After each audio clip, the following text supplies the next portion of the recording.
And good evening everyone. তোমাদের সকলকে একটা ডিজিটাল সায়েন্সের নতুন টপিক আলো, সেখান থেকে আমি প্রশ্ন শেয়ার করব। এগুলো হচ্ছে নোট বেস করা আছে, এমসিকিউ টাইপ, পড়ার জন্য খুব সুবিধা হবে। ব্যস্ততার জন্য এখন ক্লাস দেওয়া হয় না। তো কেউ চ্যানেলে নতুন হলে অবশ্যই চ্যানেলটাকে সাবস্ক্রাইব করে পাশের বেল বাটনটাকে অল করে দিও। তো আজকের প্রথম প্রশ্ন, আলো কি? আলো একটি শক্তি যেটা নিজে অদৃশ্য কিন্তু অন্য বস্তুকে অদৃশ্যমান করে। আলোর দুটো ধর্ম, একটা কণা ধর্ম এবং তরঙ্গ ধর্ম। কণা ধর্ম হলো আলোক সংশ্লেষের ক্ষেত্রে ব্যবহার করা, তরঙ্গ ধর্ম প্রতিফলন আর প্রতিসরণ। আলোকে তরঙ্গ বলেছে হাইজেন্স। নেক্সট হচ্ছে আলোকে ফোটন কণার সমস্যা বলছিলাম প্ল্যাঙ্ক। এবার হচ্ছে আলো কি একটা তরঙ্গ? আলো অনুপ্রস্থ তির্যক তরঙ্গ, কারণ এটা তির্যকভাবে যায়, আর অনুপ্রস্থ প্রস্থ বরাবর যায়। আর শব্দ অনুদৈর্ঘ্য স্থিতিস্থাপক তরঙ্গ। আবার শব্দকে স্থিতিস্থাপক তরঙ্গ বলা হয়, কারণ এটা লেখা নেই, তা আমি বলে দিচ্ছি, কারণ শব্দ চলাচলের জন্য মাধ্যম প্রয়োজন হয়। কোনো জড় মাধ্যম ছাড়া শব্দ চলাচল করতে পারে না, তাই জড়কে স্থিতিস্থাপক তরঙ্গ বলা হয়।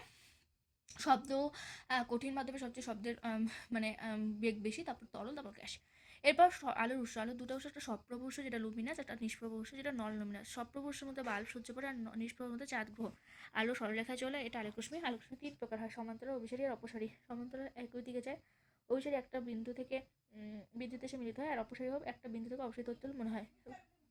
তো শূন্যমাত্রার আলোর বেগ 3 × 10⁸ মিটার/সেকেন্ড। এবার সব গাড়ি কামানোর জন্য কোন দর্পণ শ্রেয়? এটা অবতল দর্পণ। গাড়ির হেডলাইটে উত্তল দর্পণ ব্যবহার করা হয়, গাড়ির ভিউ ফাইন্ডারে উত্তল দর্পণ ব্যবহার করা হয়। প্রতিবিম্ব গঠিত হয় সবসময় নিয়মিত প্রতিফলনে।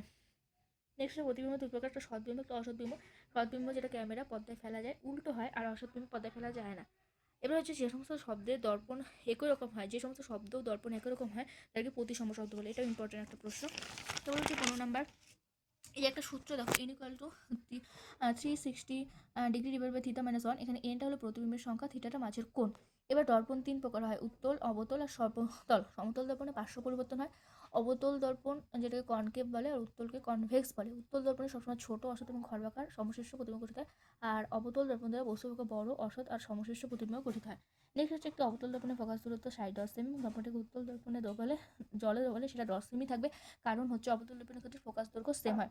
এবার অবতল দর্পণে বস্তুর অবস্থান অসীম হলে প্রতিবিম্বের অবস্থান হবে ফোকাস তলে। এটা একটা ইম্পর্টেন্ট প্রশ্ন।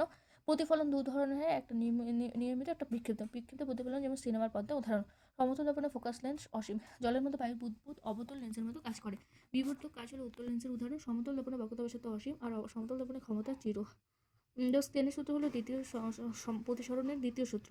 সিনেমার পর্দায় ও ক্যামেরায় যে ধরনের প্রতিবিম্ব ফেলা হয় সেটাকে বলে সৎবিম্ব। আর এটা একটা সূত্র দিয়ে অঙ্ক, যেখানে থিটার মান 40 ডিগ্রি ছিল, তো এখানে প্রতিবিম্বের সংখ্যা n বের হলো 8টি। তো আজকের মতন এই অবধি। যারা চ্যানেলে নতুন তারা অবশ্যই চ্যানেলটিকে সাবস্ক্রাইব করে পাশের বেল বাটনটাকে অল করে দিও এরকম নিয়মিত ভিডিও পাওয়ার জন্য। তো থ্যাংক ইউ ফর ওয়াচিং। আবার একটা নতুন ভিডিওতে দেখা হচ্ছে। অল করে